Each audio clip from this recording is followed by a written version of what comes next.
আজিৰ ভিডিঅ'ৰ প্ৰথম question which is called the second Taj Mahal in India নিম্নলিখিত কোনটোক দ্বিতীয় তাজমহল বুলি কোৱা হয় শুদ্ধ অপচনটো হৈছে অপচন নম্বৰ সি বিবিকা Maqbara The Bibika Maqbara located in Aurangabad, Maharashtra is often referred to as the second Taj Mahal of India. Bibika Maqbara Aurangabadot অৱস্থিত হয় আৰু এইটো নিৰ্মাণ কৰিছিল বুলবাই আজম শাহ আজম শাহে নিৰ্মাণ কৰিছিল son of ঔৰংগজেবৰ পুত্ৰ to commemorate his mother Dilraj Begum তেওঁৰ মাক দিলৰাজ বেগমৰ স্মৃতিত নিৰ্মাণ কৰিছিল who was titled Rabia Durrani post-hearted যাৰ মাক মৃত্যুৰ পিছত Rabia Durrani বুলি জনা যায় Question number 2 The Baha'i temple located in New Delhi is popularly known as নতুন দিল্লীত অৱস্থিত বাহাই মন্দিৰৰ জনপ্ৰিয় নাম কি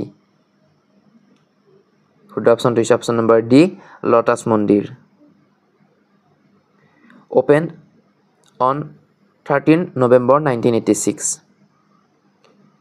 Question number 3 India's national anthem was first sung in the year ভাৰতৰ ৰাষ্ট্ৰীয় সংগীত পোন প্ৰথমে কেতিয়া গোৱা হৈছিল শুদ্ধ অপচনটো হৈছে অপচন নম্বৰ এ 27 December 1919 Question number 4 What was the childhood name of Gautam Buddha Gautam বুদ্ধৰ শৈশৱ কালৰ নাম কি আছিল সকলোৱে জানে শুদ্ধ অপচনটো হৈছে অপচন নম্বৰ এ Siddharth Gautam Question number 5 What is the largest bank in India ভাৰতৰ বৃহত্তম বেংকৰ নাম কি এইটোও জানে সকলোৱে শুদ্ধ অপচনটো হৈছে option number B State Bank of India Question number 6 Which is the first country to issue plastic currency প্লাষ্টিকৰ মুদ্ৰা ব্যৱহাৰকাৰী বিশ্বৰ প্ৰথমখন দেশৰ নাম কি অতিকৈ গুৰুত্বপূৰ্ণ প্ৰশ্ন বন্ধুসকল শুদ্ধ অপচনটো হৈছে অপচন নম্বৰ এ Australia Question number 7 In which year did the first man walk on the moon কোন চনত চন্দ্ৰপৃষ্ঠত মানুহে পোন প্ৰথমে খোজ কাঢ়িছিল শুদ্ধ অপচনটো হৈছে option number B 1969 Question number 8 In which state is the Elephant Waterfalls located ভাৰতৰ কোনখন ৰাজ্যত এলিফেন্ট জলপ্ৰপাত অৱস্থিত শুদ্ধ অপচনটো হৈছে option number D Meghalaya Question number 9 Which of the following cities is known as the city of lakes নিম্নলিখিত কোনখন চহৰক হ্ৰদৰ চহৰ বুলি জনা যায় শুদ্ধ অপচনটো হৈছে অপচন নম্বৰ এ Udaipur Question number 10 The Sahara Desert is located in which continent Sahara মৰুভূমি মহাদেশত অৱস্থিত কোনখন মহাদেশত অৱস্থিত শুদ্ধ অপচনটো হৈছে অপচন নম্বৰ বি আফ্ৰিকা মহাদেশ Question number 11 In which year Bharat Ratna was given to Gopinath Bordoloi posthumously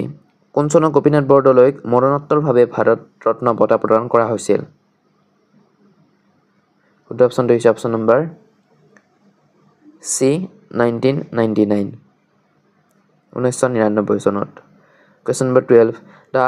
Kesari newspaper was edited by কেশৰী নামৰ বাতৰি কাকত কোনে সম্পাদনা কৰিছিল শুদ্ধ অপচনটো হৈছে অপচন নম্বৰ এ Bal Gangadhar Tilak Question number 13 Simplipal National Park is located in which Indian state Simplipal ৰাষ্ট্ৰীয় উদ্যান ভাৰতৰ কোনখন ৰাজ্যত অৱস্থিত শুদ্ধ অপচনটো হৈছে option number B Orissa Question number 14 Who is known as the Waterman of India কোনজন ব্যক্তিক ভাৰতৰ জলমানৱ নামেৰে জনা যায় শুদ্ধ অপচনটো হৈছে অপচন নম্বৰ A doctor Rajendra Singh Question number 15 Which of the following is the coldest planet of our solar system আমাৰ সৌৰজগতৰ আটাইতকৈ শীতলতম গ্ৰহটোৰ নাম কি এৰ শুদ্ধ অপচনটো আপোনালোকে মোক কমেন্ট কৰি জনাই দিবলৈ একদমেই নাপাহৰিব Question number 16 What is the name of the island located between India and Sri Lanka Bharatvarsha আৰু শ্ৰীলংকাৰ মাজত অৱস্থিত দ্বীপটোৰ নাম কি শুদ্ধ অপচনটো হৈছে অপচন নম্বৰ এ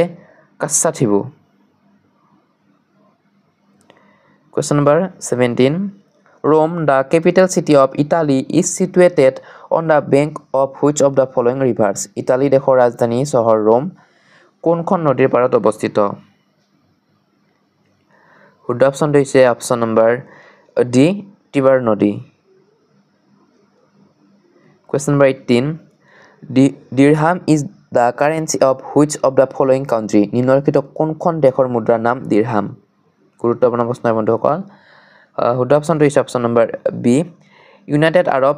এমিৰেটছ সংযুক্ত আৰব emirates. Question number 19. Which day is celebrated as World Press Freedom Day? কোন তাৰিখে বিশ্ব সংবাদ স্বাধীনতা দিৱস পালন কৰা হয়? শুদ্ধ অপশ্যনটো হৈছে অপশ্যন নম্বৰ এ মে 3 মে তাৰিখে বিশ্ব সংবাদ স্বাধীনতা দিৱস পালন কৰা হয়। Question number 20. Which among the following is the southern most point of India? ভাৰতৰ একেবাৰে দক্ষিণ প্ৰান্তৰ ঠাইৰ নাম কি? শুদ্ধ অপশ্যনটো হৈছে option number B Indira point. বন্ধুসকল আজিলৈকে ইমানেই আছিল। যদি আপোনালোকে মোৰ চেনেলটো নতুনকৈ আহিছে চেনেলটো ছাবস্ক্ৰাইব কৰিবলৈ একদমেই নাপাহৰিব আৰু যদি ভিডিঅ'টো চাই ভাল পাইছে ভিডিঅ'টো এটা লাইক কৰি দিব একদমেই নাপাহৰিব। তেন্তে আজিলৈকে ইমানেই। থেংকছ ফৰ ৱাচিং দ্য ভিডিঅ'।